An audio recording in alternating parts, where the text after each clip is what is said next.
Hi, I'm Abby. I have a lot of records, and this is Vinyl Monday, Season 2.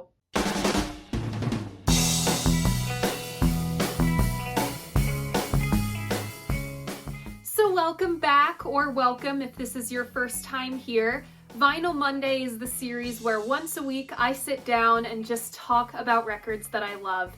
And welcome all of you to Vinyl Monday Season 2. Yeah, I realize Vinyl Monday Season 1 only had 14 episodes and Season 2 is gonna have 50. Just roll with it. If you're interested in catching up on the Vinyl Monday lore, you can catch the full original run of Vinyl Monday over on my Instagram. It's now been rebranded to Vinyl Monday in 60 Seconds, and going forward, you'll also see that on this channel with your regular full-length Vinyl Monday episodes.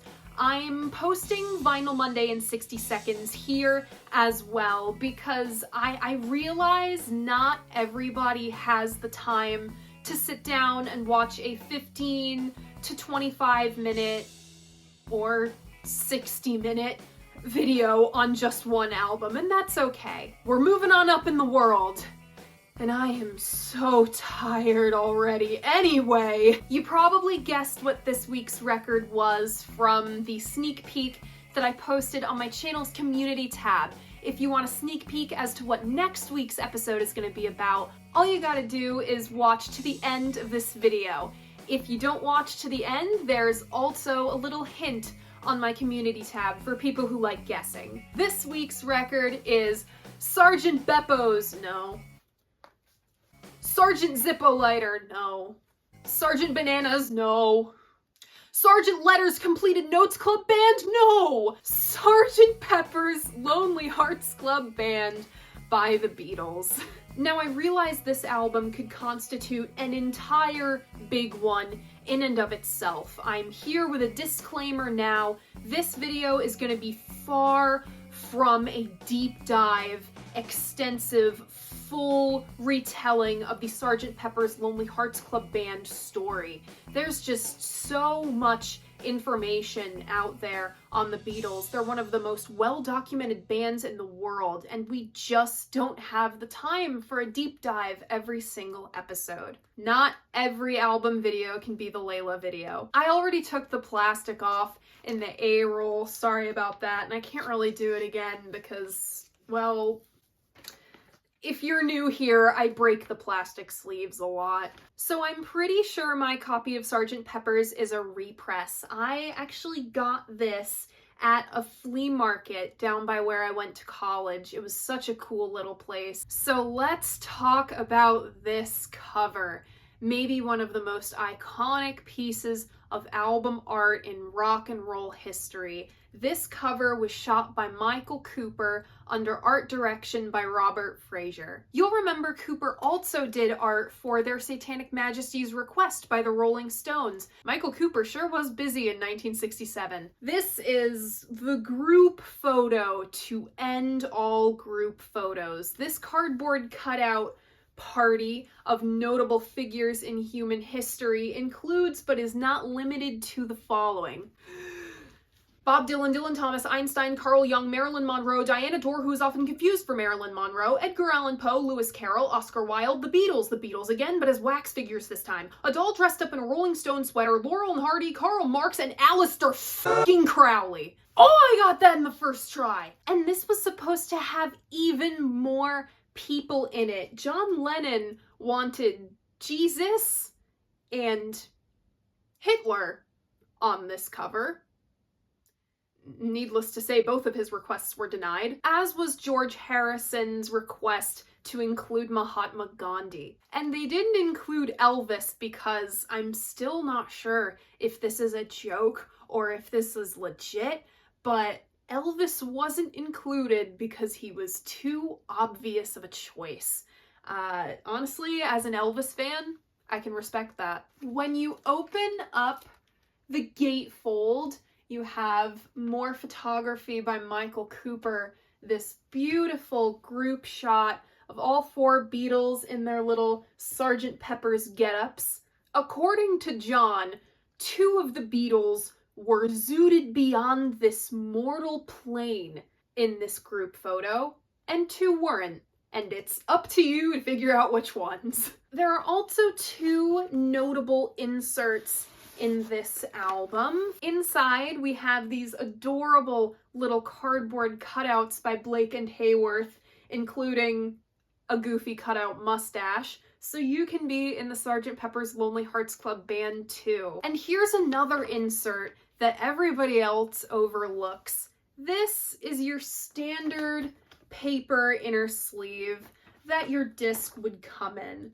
And this was designed by a Dutch art collective called The Fool. Now, The Fool is a fascinating chapter in 60s rock and roll history. These guys did a lot of dealings with the Beatles. They designed clothes for them at their Apple boutique.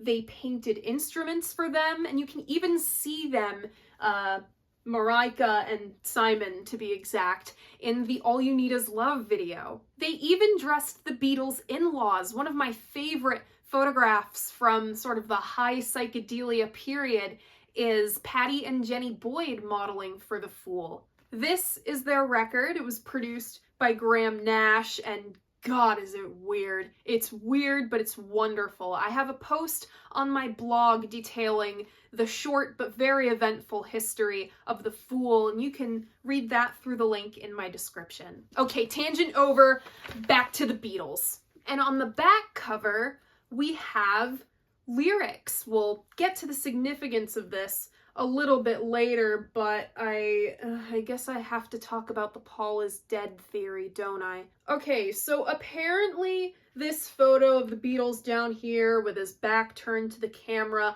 I guess it added fuel to the Paul is dead theory fire. The Paul is dead theory was a late 60s meme that spiraled out of control, so far out of control that people still think Paul McCartney died in 1966 and was replaced by a lookalike. Honestly, icon behavior. On Sgt. Pepper's, of course, we've got all 4 Beatles. That's John Lennon on vocals, guitar, and he ran the tape loops, among many other things.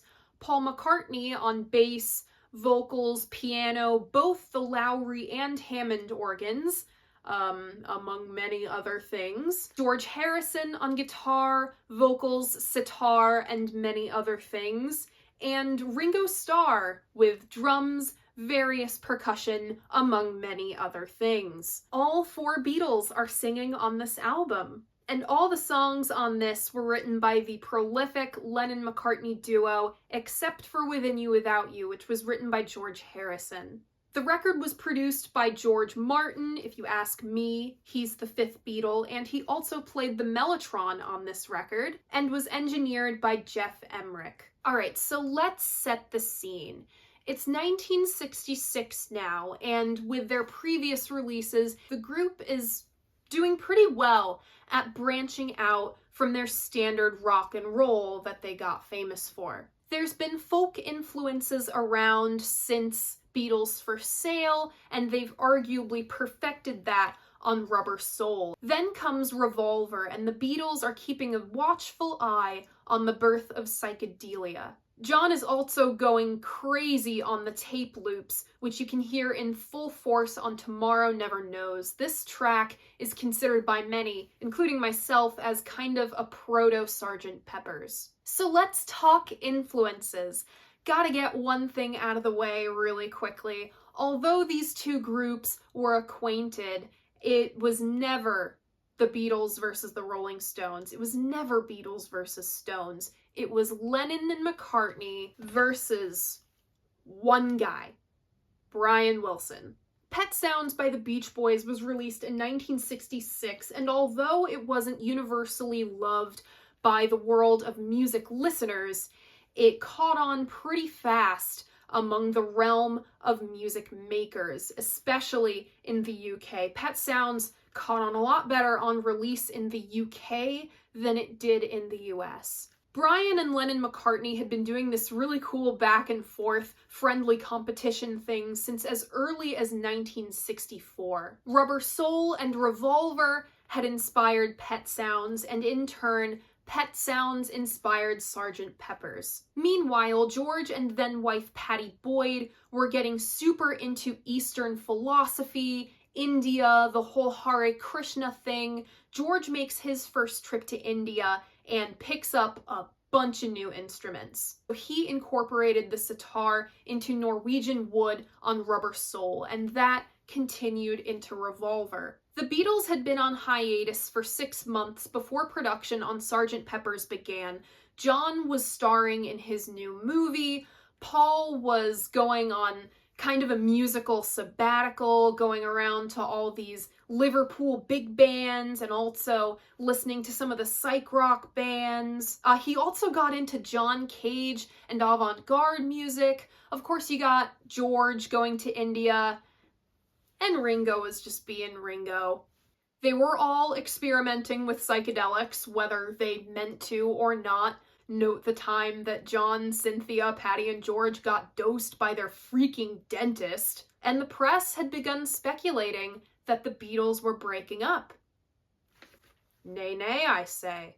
Sgt. Pepper's was recorded at what is now known as Abbey Road Studios, but then it was called EMI Studios, from December 1966 to April 1967. The Beatles were running on an unlimited budget and no time frame. Because they were the Beatles. They're the biggest band in the world. They can do whatever the hell they want. During production, the band issues a single in February, Strawberry Fields Forever, backed with Penny Lane. This was a double A-side single, and this would give Beatles fans a hint as to where the Fab Four were going sonically. With their unlimited budget and no time frame, the Beatles call on every corner of the music world to make this album happen. They're using string ensembles, Indian instrumentation, tape loops, harpsichord, glockenspiel, a comb and a piece of tissue paper. An entire orchestra. These guys are stopping at nothing. And they pulled the budget into studio decor as well. I've heard that they draped colorful fabrics with lots of sparkle and psychedelic shine all over the studio to set the mood for Sgt. Pepper's. And during all of this, a 4-piece British psych rock band who's just been signed to EMI drops by the studio to watch the Beatles recording Lovely Rita. And that wasn't a callback to a past Vinyl Monday episode at all. The Sgt. Pepper's track listing goes as follows. Opening side 1, you have Sgt. Pepper's Lonely Hearts Club Band, which transitions right into With a Little Help from My Friends. That's followed by Lucy in the Sky with Diamonds, which is clearly who inspired this whole situation. Next comes Getting Better, Fixing a Hole, She's Leaving Home, and side A is completed with For the Benefit of Mr. Kite, or being For the Benefit of Mr. Kite. It depends on what your copy says. Side B opens with Within You, Without You, followed by When I'm 64, Lovely Rita, Good Morning, the Sgt. Pepper's Reprise, and the album closes with A Day in the Life. This was the Beatles' most lavish album production to date, and maybe, at this point in rock and roll history, the most lavish album production ever. Sgt. Pepper's both literally and metaphorically kicked off the Summer of Love. Sgt. Pepper's was released in May of 1967, and yeah, it was banned from radio play almost immediately. Gotta love the Sid references, am I right? So to retaliate, radio stations were playing all of Sgt. Pepper's in full, on a loop, for weeks on end. The non-album single, All You Need Is Love, was issued in July. It's maybe one of the most influential records of all time, its influence reaching as far as The Who and all the way to Brand New, in a reference that I don't think anybody else is gonna get in this video but me.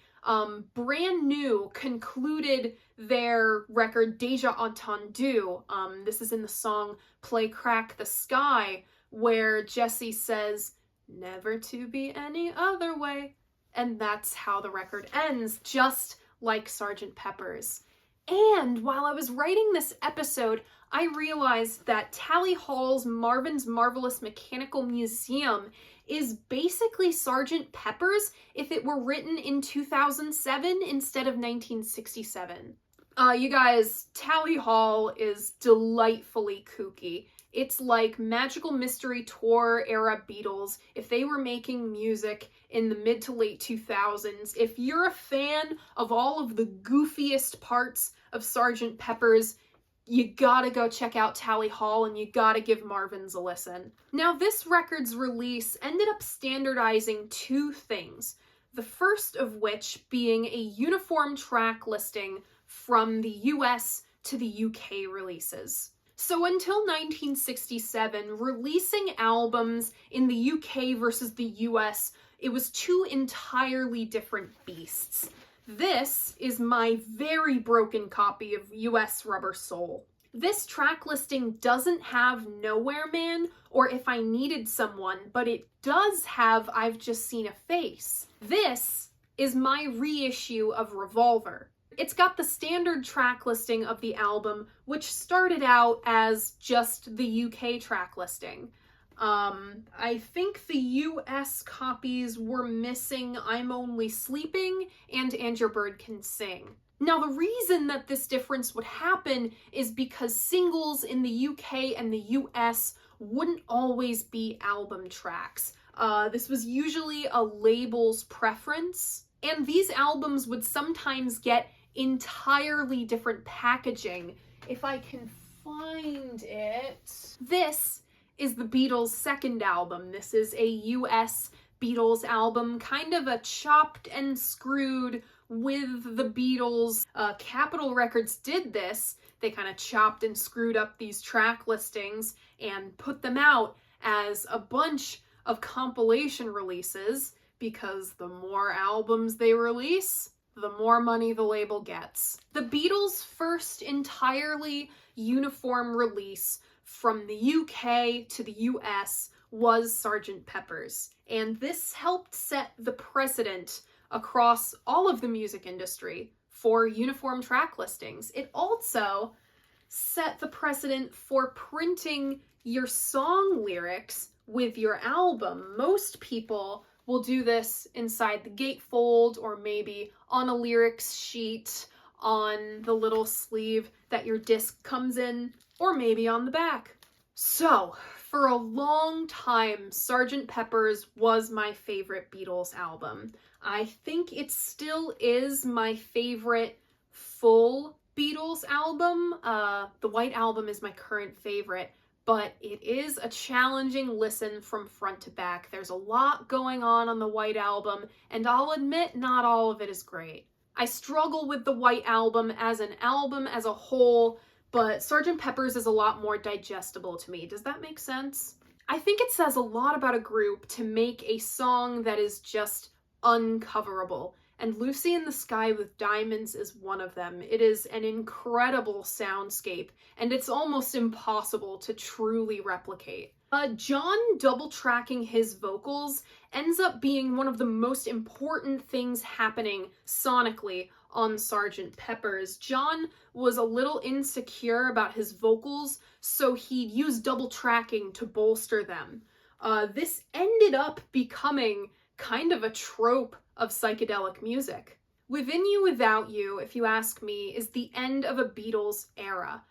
Within You Without You is the last of what I call the George songs. Within You Without You isn't a Beatles song, right? It's totally a George song. It sounds like it could have come off the Wonderwall soundtrack. Totally George. So, Ringo had his Ringo songs. He had the funny little song about the octopus, and he never really grew out of writing Ringo songs. Conversely, Paul slips into writing Paul songs, his granny songs that he does a little bit on here, but there's a lot more on the White Album. And I think this was caused by the Lennon-McCartney songwriting duo straining.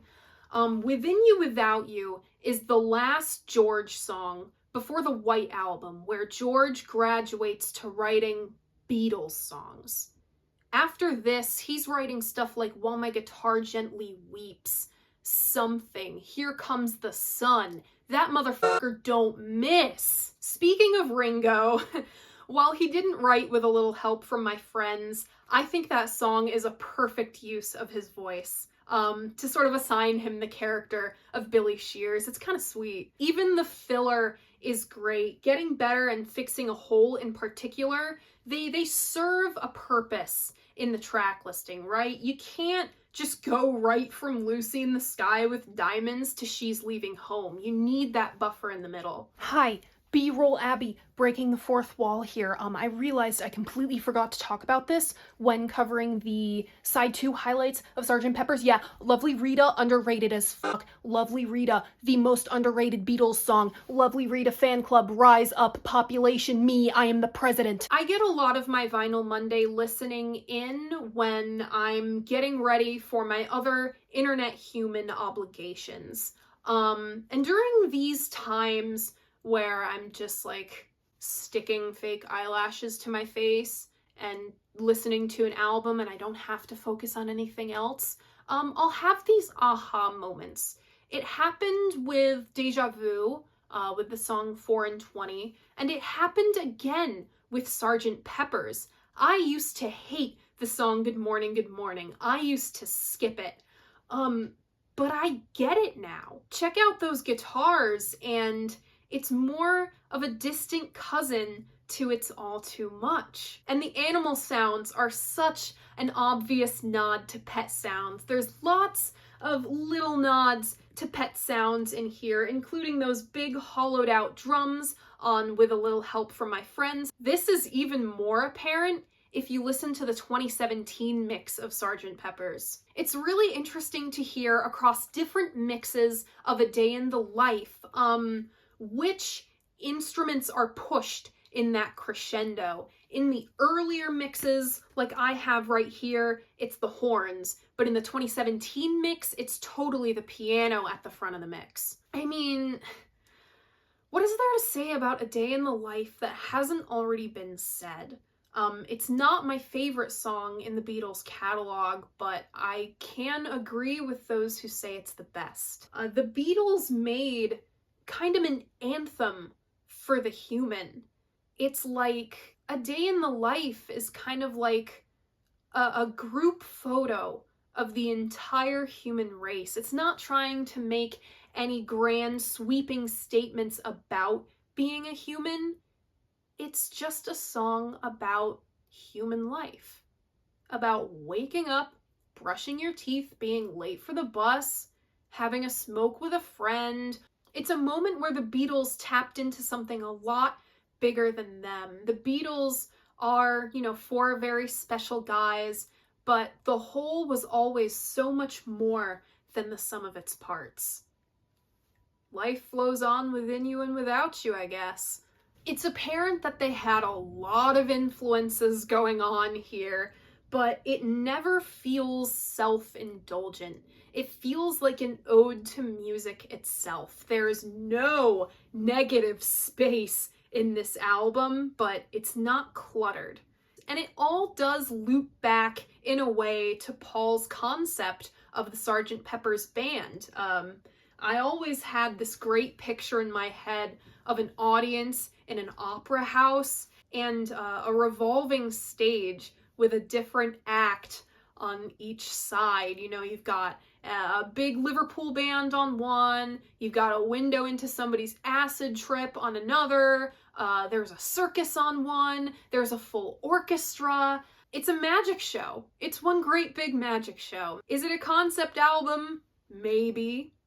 If you ask John, no. If you ask me, sure. Is it the first concept album? No, Frank Zappa did it first. The sheer love of music shines through every corner of Sgt. Pepper's. And it's an inflection point. This is the last time they'd really be together as the Beatles unit before they start to splinter. And finally, it's a perfect intersection of high art and pop music. It's an ode to music as an art form. But I still think Trevin said it best. This is what he said, no lie. The Beatles, Abby. No, wait, I gotta put my glasses on for this to really be a Trevin moment. The Beatles, Abby. Yeah. Trevin, I'm so sorry. My personal favorites are With a Little Help from My Friends, She's Leaving Home, Within You Without You, Lovely Rita, Good Morning, and A Day in the Life. Oh, and if you have the Super Deluxe release, Take One of Strawberry Fields Forever, love it. And that is Sgt. Pepper's. So what do you think of Sgt. Pepper's Lonely Hearts Club Band and this period of the Beatles' history? You should leave a comment letting me know. I love hearing what you guys have to say about the music that I love. And if you like what I do here, you should like this video and subscribe to my channel. I post new episodes of Vinyl Monday every Monday morning at 11 a.m. Thank you so much for watching, and I'll see you guys next week. Bye!